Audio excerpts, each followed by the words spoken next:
Donc, je suis Édouard Delta, maire de la commune de Lens-Bertrand et candidat aux élections municipales pour le second tour à l'issue du premier tour.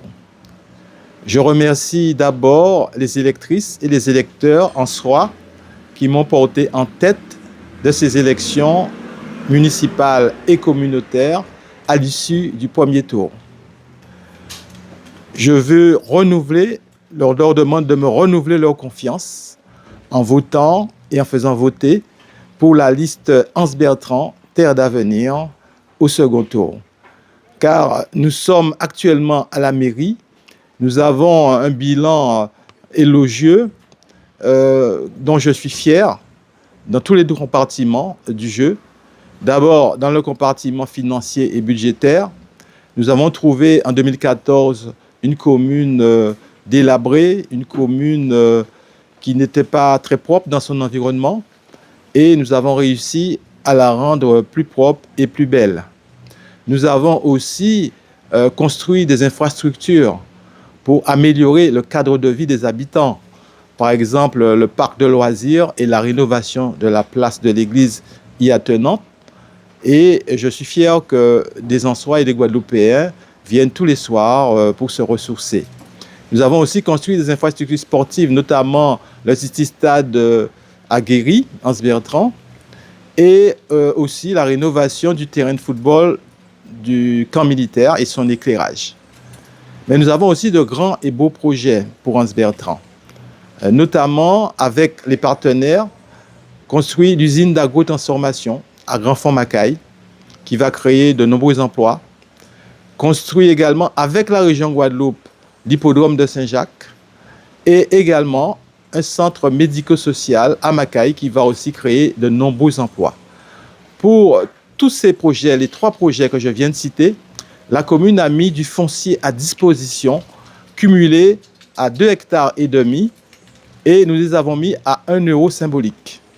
Et si on valorise ce foncier, c'est au moins 4,5 millions d'euros. Donc, nous pouvons parler et exiger au nom de la commune pour ses partenaires. Et d'autre part, également, nous avons résolu le problème financier et budgétaire de la commune. Nous avons trouvé 2 grands trous, 6 millions d'euros de dette, 6 millions d'euros de déficit. En 2024, nous avons mis notre compte administratif dans le vert parce que nous avons payé toutes les dettes que nous avons trouvées et nous avons également résorbé le déficit puisque le budget primitif 2025 de la commune a été arrêté par le préfet à 576 575 euros.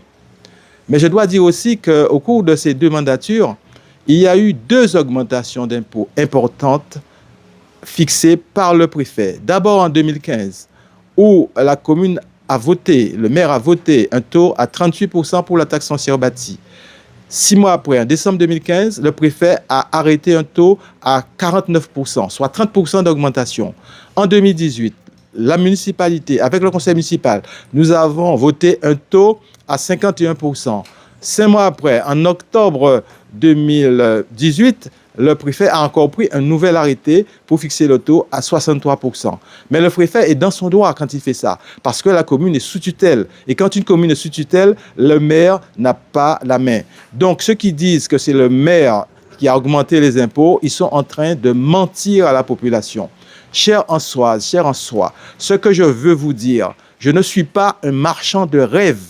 Je ne suis pas non plus un justicier venu pour régler les comptes. Je veux simplement être réaliste avec vous en vous disant des choses réelles qui sont déjà en place. Et d'autre part, je veux que notre commune puisse continuer à être gérée dans la paix, dans la sécurité et dans l'harmonie.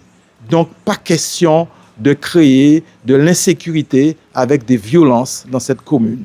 Donc, le dimanche 22 mars, je vous demande de voter et de faire voter pour la liste Lens-Bertrand, Terre d'avenir, conduite par Édouard Delta. Je vous remercie.